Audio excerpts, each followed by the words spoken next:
The marketplace fell silent when Chick walked through. Women pulled their children closer.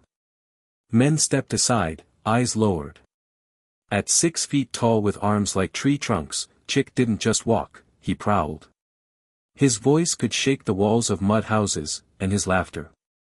It rang out like thunder, especially when he recounted his latest victory over some unfortunate soul who dared question his authority. That Chick, the elders would say, shaking their heads. He walks like he owns the very earth beneath our feet. And Chick. He loved every whispered word. Power was intoxicating, and he drank it like palm wine. But power, as they say, is a fickle mistress. And this lion was about to meet his match. The day Chick married Amara, the entire village gathered. Drums pounded rhythms that made hearts race. Women ululated until their throats were raw. The air smelled of roasted goat and seasoned rice, and everywhere you looked, people danced. Chick stood at the center of it all, chest puffed out like a rooster, watching his bride approach. Amara was a vision, skin like polished mahogany, eyes that sparkled with youth and innocence, movements graceful as a river. Her parents had raised her in the old ways, obedient, soft-spoken, trained in every domestic art. Finally. Chick's friend slapped his back, laughing. A woman who knows her place. Chick grinned so wide his face hurt. This was it. This was the life he deserved. A beautiful wife who would serve him, bear his children, and never dare talk back. As he looked at Amara's bowed head, her respectful silence, he felt like the wealthiest man in 10 villages. If only he had known that this perfect beginning would become a nightmare. The trouble started on an ordinary evening, just 3 days after the wedding. The sun had set, painting the sky in shades of orange and purple. Amara had spent hours preparing dinner, her mother's special soup recipe, perfectly pounded fufu, vegetables seasoned just right. She carried the tray to Chick with trembling hands, her first real meal for her new husband. Her heart beat with the desperate hope that he would smile, that he would be pleased. Chick took one spoonful. His face twisted. Amara. His voice was dangerously quiet. This soup is cold. But husband, cold. He slammed his fist on the table, making the dishes jump. Cold like ice. Are you trying to poison me? Do I look like a beggar who eats cold food? The soup was not cold. It was perfectly warm. But that didn't matter to Chick. What mattered was establishing dominance, showing this new wife that he was master of this house. Amara's hands shook as she reached for the bowl. I'm sorry, my husband. Let me. The slap came out of nowhere. The sound echoed through the small house like a gunshot. Amara stumbled backward, her hand flying to her burning cheek, eyes wide with shock and pain. This wasn't how it was supposed to be. Her parents had promised her a good marriage. They said Chick was a strong provider, a respected man. They never mentioned he was a monster. That first slap was just the beginning. Like a crack in a dam, it opened the floodgates to years of horror. Chick found fault in everything. The food was too hot or too cold. The house was too dusty or too wet from cleaning. Amara spoke too much or not enough. She looked at him wrong. She breathed too loudly. The moon wasn't bright enough, somehow, even that was her fault. Each night, Amara went to bed wondering what she had done wrong. Each morning, she woke up trying to be more perfect, more obedient, more invisible. But it was never enough. It would never be enough. Because Chick didn't want a perfect wife. He wanted a victim. The bruises multiplied. First on her arms, where her sleeves could hide them. Then her back, her legs, her face. Soon, there was nowhere left unmarked. The village knew. Of course they knew. How could they not? At night, Amara's screams pierced the darkness. Women lying in their own beds would hear her begging, crying, pleading for mercy. They would pull their blankets tighter and whisper prayers, but they never got up. They never ran to help. It's between husband and wife, they told themselves. We cannot interfere. At the stream, where women gathered to wash clothes and fetch water, they would see Amara arriving later and later, moving like an old woman though she was barely 26. Purple and yellow bruises decorated her arms like grotesque jewelry. Amara, someone might venture carefully, are you well? Amara would nod, eyes on the ground, and say nothing. What could she say? That her husband was killing her slowly? That the man the village respected was a demon behind closed doors? The women would shake their heads and whisper among themselves, but their whispers changed nothing. Even Amara's own parents, when she tried to return home once, sent her back. You are his wife now, her father said, not meeting her eyes. A woman must endure. It is our way. 7 years.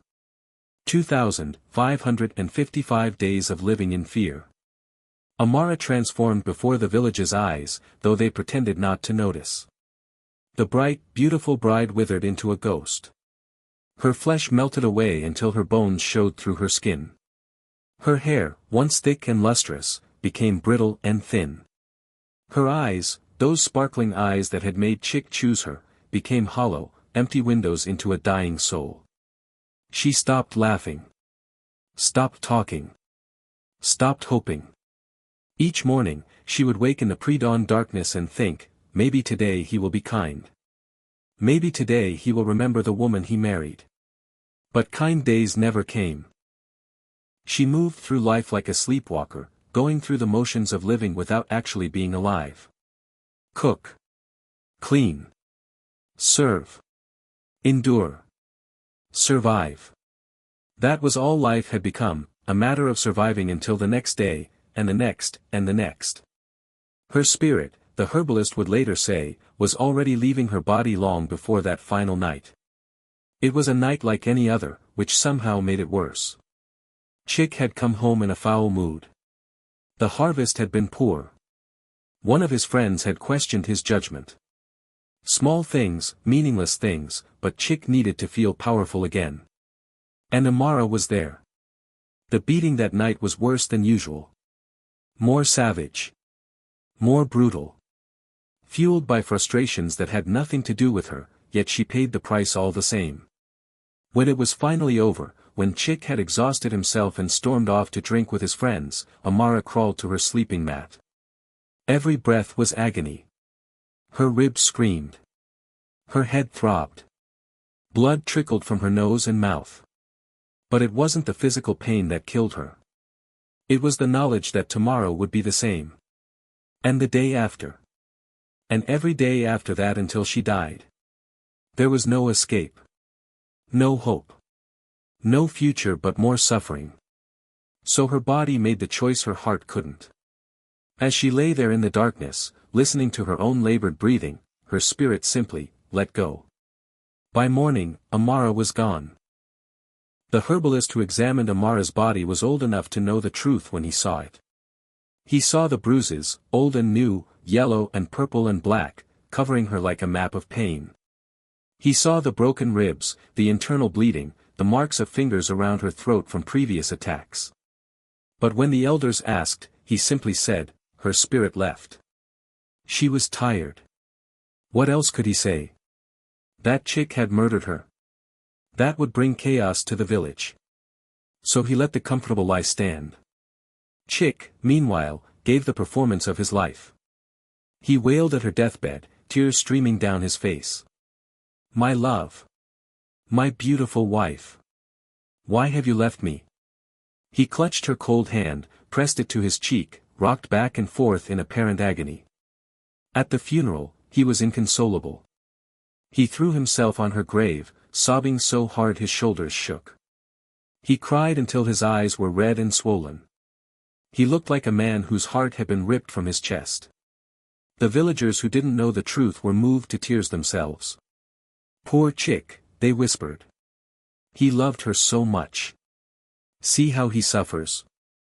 Only a few, the women who had seen Amara's bruises, the neighbors who had heard her screams, watched with hard eyes and harder hearts. They knew. But even they said nothing. And as he grieved, as he played the heartbroken widower, Chick was already planning. 3 months, he told himself. He would wait 3 months to be respectful. Then he would find a new wife. Someone young. Someone obedient. Someone who would never dare to die on him like Amara did. Because in Chick's mind, even her death was her fault. 3 months to the day after Amara's burial, Chick shaved his mourning beard and put on his best clothes. It was time. This time, he would be smarter. He would go far from his village, somewhere the whispers about Amara hadn't reached. He would find a young woman, fresh and innocent, with no knowledge of his past. He traveled for 2 days, visiting neighboring villages, making inquiries. He was looking for something specific, a poor family with a beautiful daughter. Poverty made people desperate, and desperate people asked fewer questions. He found what he sought in a small village on the edge of the forest. Her name was Inem, and she was perfect. At 22, she had skin like smooth caramel and a smile that seemed to light up the dim interior of her father's humble hut. When Chick was introduced, she kept her eyes lowered, her voice soft, her demeanor respectful. "My daughter is very obedient," her father said eagerly, practically pushing her forward. The man was painfully thin, his farm barely producing enough to feed his family. The bride price Chick offered was more money than he'd seen in years. "She never argues, never raises her voice. She'll make you a good wife, sir. A very good wife." Chick watched Inem carefully. She stood with perfect posture, hands folded, eyes on the ground. When he asked her a question, she answered in barely a whisper, "Yes, sir." "As you wish, sir." Another quiet one, Chick thought with satisfaction. Another obedient little mouse who would never dare challenge him. He had no idea he was looking at a lioness in sheep's clothing. The wedding was small and simple, nothing like the grand celebration for Amara. Inem brought only a small bundle of belongings to Chick's house. She moved in quietly, setting up her few possessions without fuss or complaint. From day one, she was everything Chick could have wanted. She woke before dawn, while stars still dotted the sky, to prepare his breakfast. The food was always hot, perfectly seasoned, served exactly how he liked it. The house was spotless, floors swept, walls wiped, everything in its place. His clothes were washed, dried, and ironed to perfection. When Chick spoke, Inem listened with her head bowed, murmuring, "Yes, my husband. Of course, my husband." When he raised his voice, she trembled. When he lifted his hand in warning, she flinched and cowered like a frightened rabbit. It was beautiful. Perfect. Everything he'd ever wanted. "You see." Chick would boast to his friends at the palm wine bar, chest puffed with pride. "The secret is establishing authority from the beginning. Let them know who's the head of the house. My new wife, she doesn't even breathe without my permission." The men would laugh and nod, some envious of how thoroughly Chick had trained, they told themselves, his new wife. 6 months passed in domestic bliss, for Chick, at least. He became more comfortable, more careless. The mask of the good husband he'd worn in the beginning slipped away. He started treating Inem the way he'd treated Amara. He shouted over minor imperfections.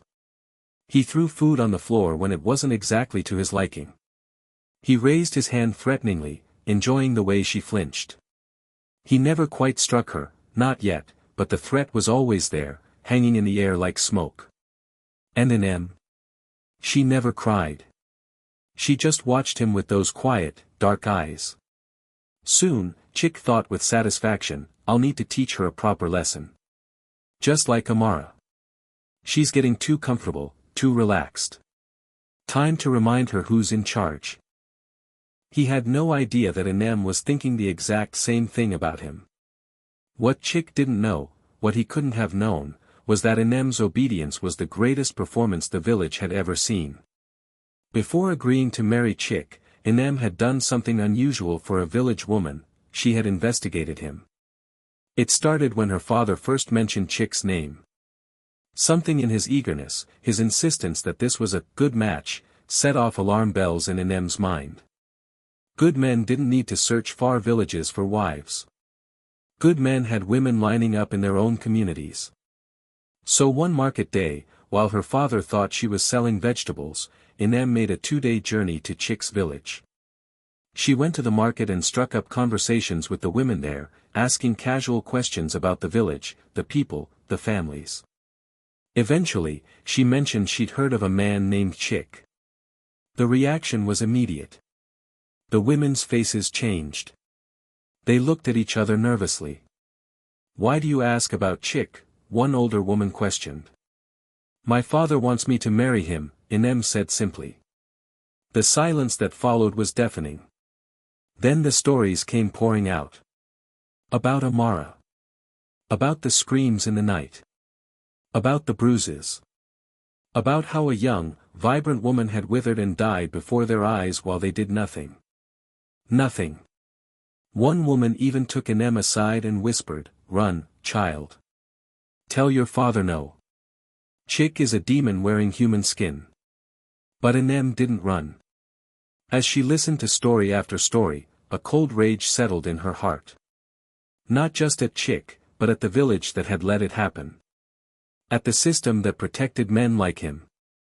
She made a decision that day. She would marry Chick. And she would make him pay. For 6 months, Inem studied Chick like a hunter studies prey. She learned his patterns. He was loudest when he felt insecure. Most violent when his pride was wounded.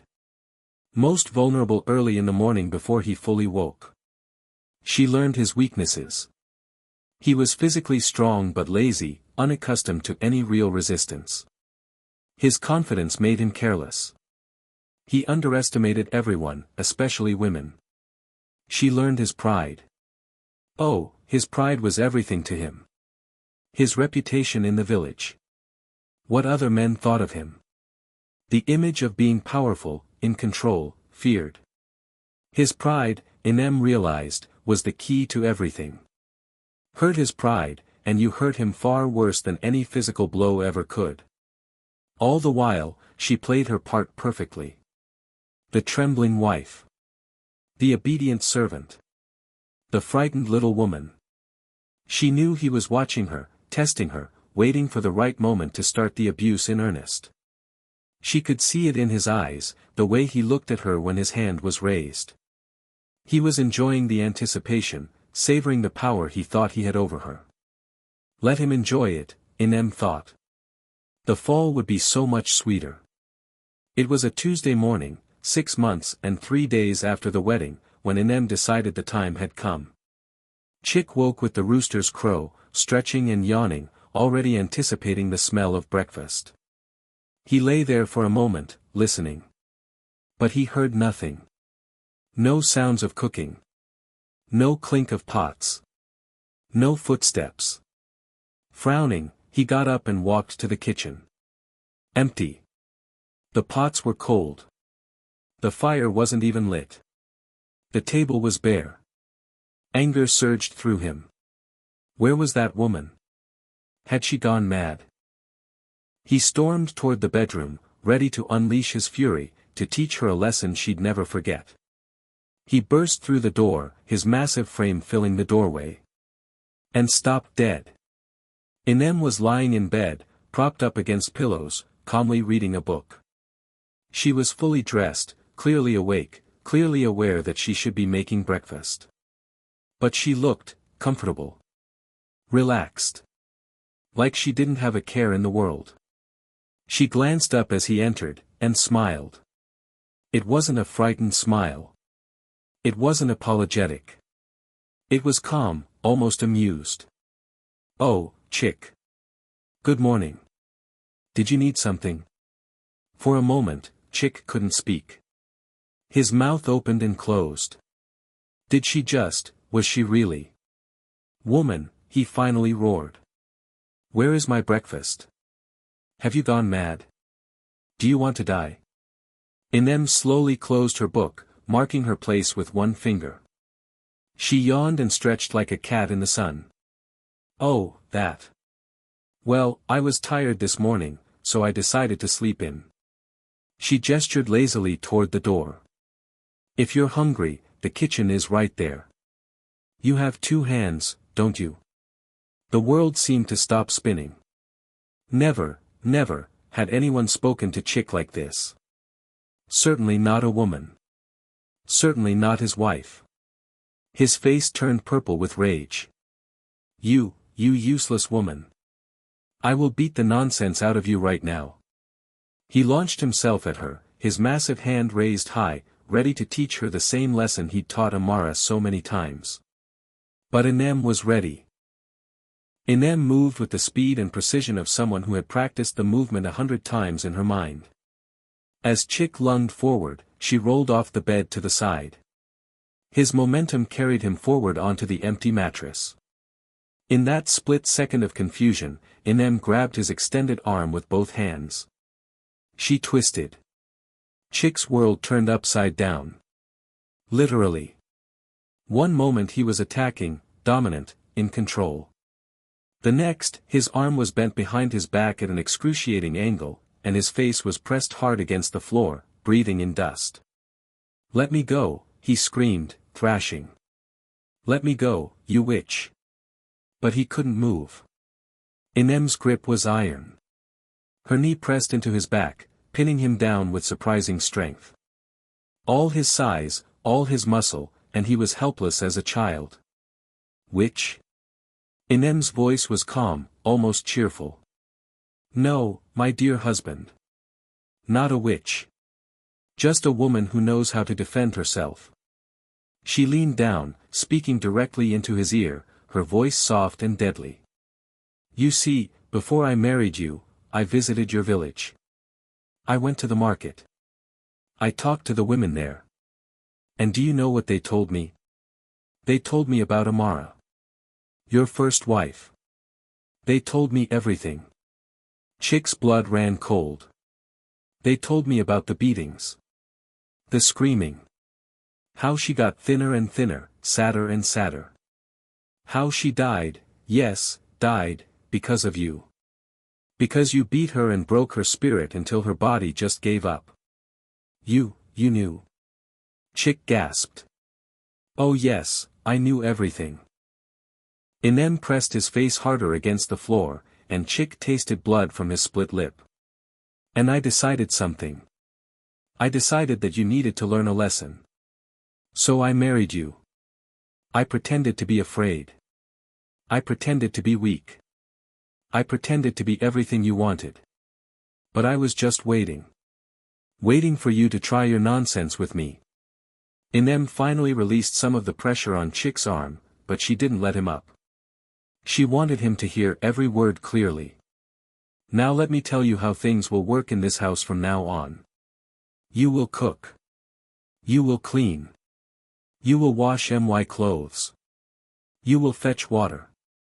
You will do everything I say, when I say it, exactly how I say it." "You can't," Chick tried to protest. "I can't." Inem laughed, the sound cold and sharp. "Oh, I think I can. Because if you refuse, I will go to the village elders and tell them everything. About Amara. About how she died. I have witnesses. The women at the market, they'll testify. The neighbors who heard her screaming, they'll talk. Everyone knows the truth, Chick. They've just been too afraid to say it." She paused, letting that sink in. "Do you know what will happen when I tell them? They'll chase you out of this village. You'll lose your house, your land, your reputation. You'll have nothing. You'll be a wanderer, a beggar, known everywhere as the man who killed his wife and got caught. But if you obey me," she continued, her voice softening slightly, "if you do as you're told and cause no trouble, this stays between us. You get to keep your life. Just not the one you had before." Chick lay there, panting, his mind racing. He wanted to fight back. Wanted to scream that she couldn't do this. But deep down, he knew she was right. The village had looked the other way when Amara died, but they knew. They all knew. If Inem brought it out into the open, if she forced them to acknowledge it.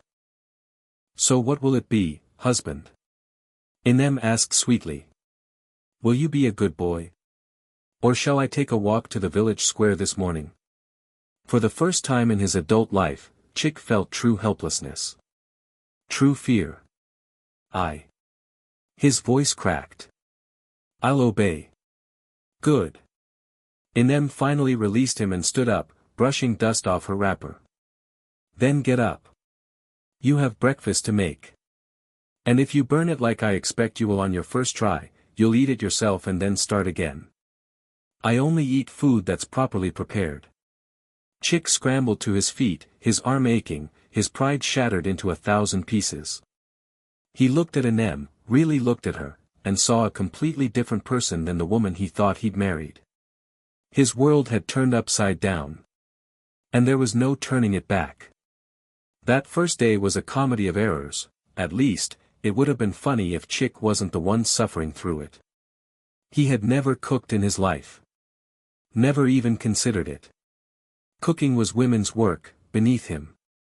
Now, he stood in the kitchen like a lost child, staring at the pots and ingredients as if they were foreign objects. Inem sat on a stool by the door, watching with her arms crossed. Well, she prompted. Go on. The beans are in that pot. The water is in the jar. The fire needs lighting. Chick fumbled with everything. He put too much water with the beans. Too little salt. He couldn't get the fire hot enough, then got it too hot. The beans burned at the bottom while staying raw at the top. The smell was terrible. Dish it up, Inem said when he finally declared it done. You're going to eat your first attempt. That's how you'll learn. The beans were horrible. Crunchy and burnt at the same time, undersalted, barely edible. But Inem made him sit and eat every spoonful while she watched. Now, she said when he finished, make it again. Properly this time. It took 3 attempts before he made edible beans. By then, it was almost noon. His first breakfast would actually be lunch. But the true humiliation was yet to come. By afternoon, word had spread through the village like wildfire. The news was simply too delicious to keep secret. Something strange was happening at Chick's house. It started when a woman passing by to fetch water saw Chick, big, strong Chick, kneeling by the washing stone in his compound, scrubbing clothes. She stopped dead in her tracks. Blinked. Looked again. It was definitely Chick. And he was definitely washing clothes. Inem sat nearby in the shade, sipping water, watching him like a supervisor watches a lazy worker. The woman hurried to tell her friends. Within an hour, there was a small crowd of people finding reasons to walk past Chick's compound. Chick, one of his friends called out, laughing. Is that you? Washing clothes like a woman? Chick's face burned with shame, but he didn't stop scrubbing. He didn't dare. Inem was right there, watching. Mind your business. Inem called out sharply. My husband is helping me today. Is there a problem with a man helping his wife? The friend mumbled something and hurried away, but the laughter followed him. By evening, every compound in the village was buzzing with the story. Chick, the wife-beater, was doing women's work. Chick, who used to strut around like he owned the village, was taking orders from his young wife. The women especially were delighted. After years of watching Amara suffer in silence, after years of feeling helpless, they finally saw justice. Even if it came in an unexpected form. Over the next few weeks, Chick tried to rebel. Several times. The first rebellion came on a morning when Inem told him to fetch water from the stream.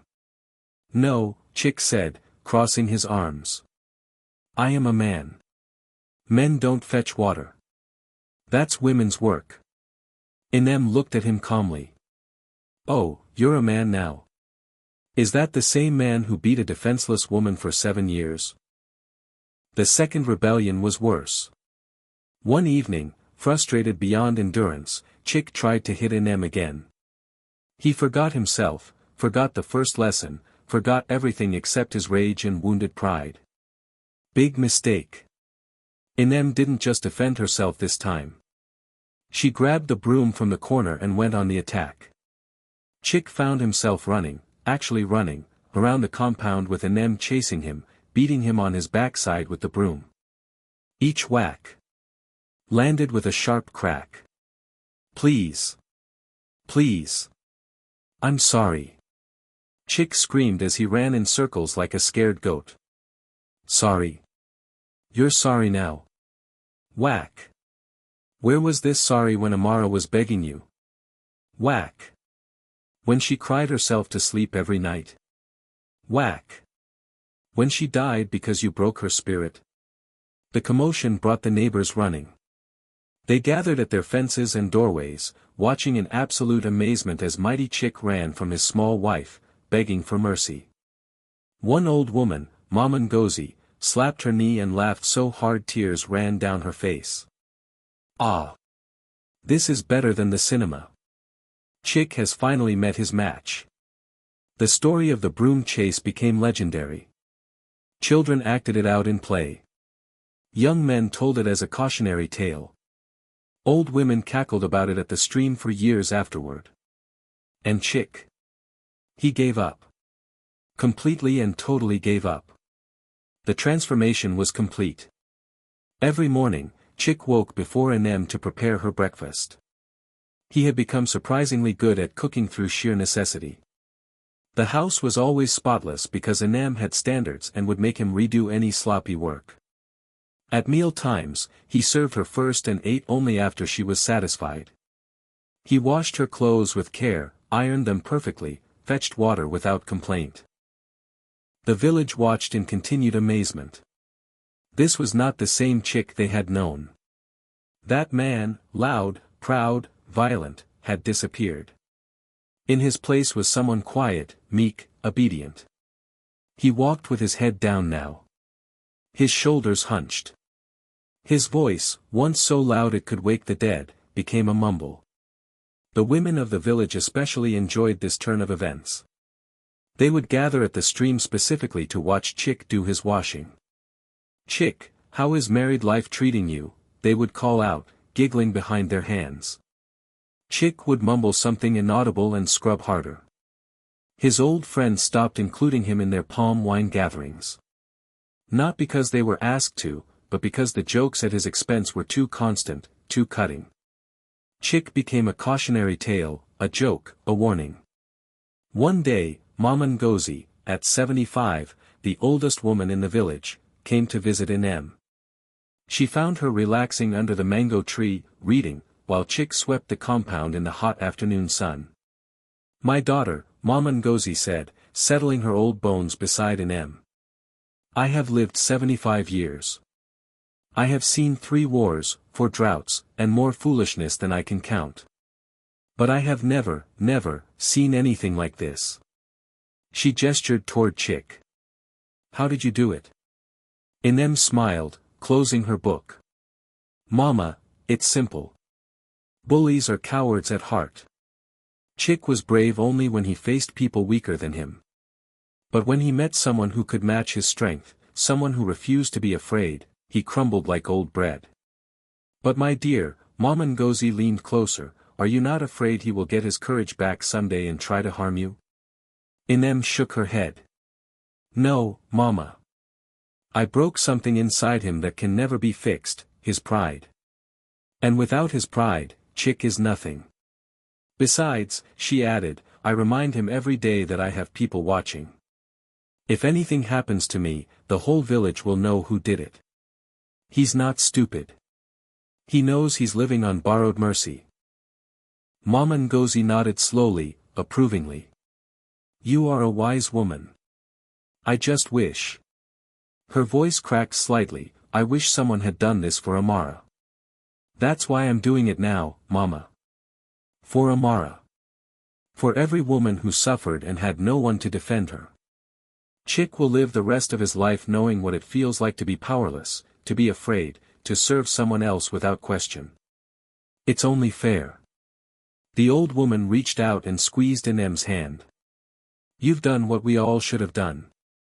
You've brought justice when the rest of us brought only silence. May the ancestors bless you, child. Years passed. Seasons changed. The story of Chick and Inem spread far beyond their village. Chick's body transformed along with his spirit.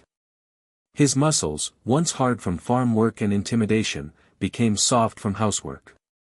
His hands, once used only for violence, became gentle from washing delicate clothes.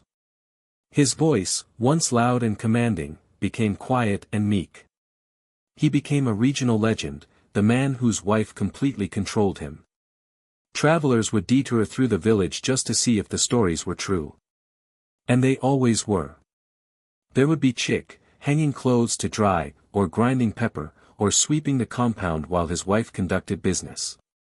In neighboring villages, the story took on a life of its own. Mothers told their daughters, "Be like Inem. Don't let any man think he can mistreat you." They told their sons, "Treat women well, or you might end up like Chick." The village youth would sometimes tease him. "Uncle Chick, can you teach us how to be strong like you?" Then they'd laugh and run away before he could respond. Not that Chick ever responded. He had learned to keep his head down, his mouth shut. As for Inem, she thrived. She started a small business selling clothes in the market and became quite successful. With Chick handling all the housework, she could focus entirely on growing her enterprise. She became known not just as the woman who tamed Chick, but as a shrewd businesswoman in her own right. The village elders, who had once turned their faces away from Amara's suffering, now looked at Inem with a mixture of fear and respect. She had done what they had failed to do. She had brought justice, even if it was served cold and in an unconventional way. Late one night, when the village was quiet and even the crickets had stopped their singing, Chick lay on his mat on the floor. Yes, Inem had the bed to herself, staring at the darkness above him. He could hear her breathing, soft and even, the breath of someone sleeping peacefully. When had he last slept peacefully? He couldn't remember. Every night, he lay awake, his mind churning with the same thoughts, the same regrets, the same impossible questions. How had his life come to this? He who used to be feared was now a village joke. He who used to be served now served. He who used to command now obeyed. All because he had thought himself superior. All because he had believed that physical power gave him the right to hurt those weaker than him. Sometimes, in these dark hours, he thought about Amara. Her face would appear in his mind, not as she was at the end, broken and empty, but as she had been on their wedding day. Young. Beautiful. Full of hope. He had destroyed that hope, systematically, methodically, day by day, year by year. And for what? What had he gained from her suffering? Nothing but a temporary feeling of power that evaporated the moment she died. If he could go back, would he change? Would he treat her differently? The truth was, he didn't know. Part of him, the part that Inem had broken, wanted to believe he would. That if he had another chance, he would be kind, gentle, the husband Amara had deserved. But another part, a darker part he tried to ignore, whispered that he wouldn't have changed. Not without being forced to. Not without meeting someone like Inem who refused to be a victim. He was a coward. Inem had been right about that. He had only been brave when facing those weaker than himself. When he met someone stronger, he had crumbled instantly. The shame of it burned him even now, years later. It would burn him for the rest of his life. Chick turned over on his mat, pulling his thin blanket higher. Tomorrow would be another day of cooking, cleaning, obeying. Another day of being a living cautionary tale. Another day of getting exactly what he deserved. He closed his eyes, but sleep was a long time coming. Meanwhile, in the bed above, Inem slept peacefully. But even in sleep, a small smile played at the corners of her mouth.